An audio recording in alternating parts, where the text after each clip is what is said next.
Now, he's only been in the job since last week, but Plaid Cymru's new leader, Adam Price, is going to address his party this afternoon at the annual conference. Top of that agenda, a vote on Welsh independence by 2030 and a referendum on the final Brexit deal. I'm pleased to say he joins us now from Cardigan. Very good morning to you, Adam Price. Thank you and congratulations on your win. Can I just establish your position in relation to Brexit? You join as leader of your party as an extreme time in British politics, very, very polarising time in some respects. What is your position in relation to the negotiations over Brexit and the final deal? Well, you're right. We're seeing, aren't we, before our eyes, I mean, Westminster descending into absolute chaos. And under these circumstances, I think the only option left to us really is to take it back to the people that were lied to. I mean, it's increasingly clear, literally lied to. Of course, the Leave campaign even broke the law and they've been referred to the police. I mean, lying, of course, is a bit of a compulsion in the British political establishment. They did it over the Iraq War. They did it with Brexit. But it's ordinary people that are left to pay the price. And I think many of them will be very, very angry about the deception that was at the heart of the Leave campaign. Are you calling for a second referendum?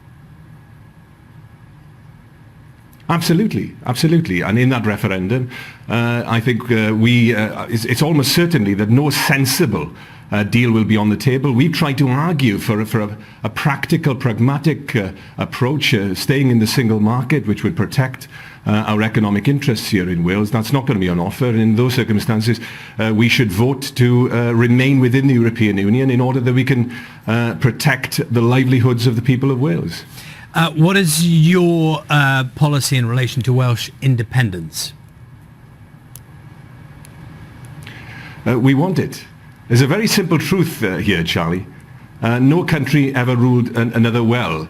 And Wales is a textbook case in that. We were a rich country 100 years ago, and we've been left with virtually nothing. We're one of the poorest countries in Western Europe. That's not because of anything to do with our potential. It's because of misrule and mismanagement of our economy. I don't know if you know this, Charlie, but life expectancy in Wales is actually going down. It's falling faster than anywhere else in Europe. We're plummeting in the global education rankings. That's an area where in Wales we used to excel. We've flatlined for 20 years in terms of our economy. There's nothing inevitable about that. There's nothing about the Welsh people which, genetically predetermines us to poverty that means that we should earn less, learn less, or die younger than anywhere else. And the only way we can change that is to take our future into our own hands and become an independent country. Plaid Cymru, currently the third biggest party in Wales. What evidence could you point us to that there is a groundswell of opinion along the lines you're talking for independence for Wales?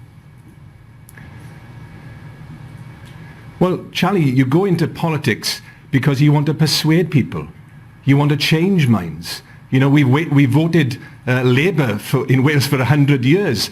But what have we got to show for it? So I'm in the business of actually saying to people in Wales, there is an alternative. It doesn't have to be this way. The poverty that I grew up in, that we've all grown up in Wales, isn't inevitable. There is an alternative choice. If we take actually control of our own problems, if we can find our own solutions as an independent country, then we can be the prosperous, fair, successful country that I believe we can be. Adam Price, thank you very much for your time this morning.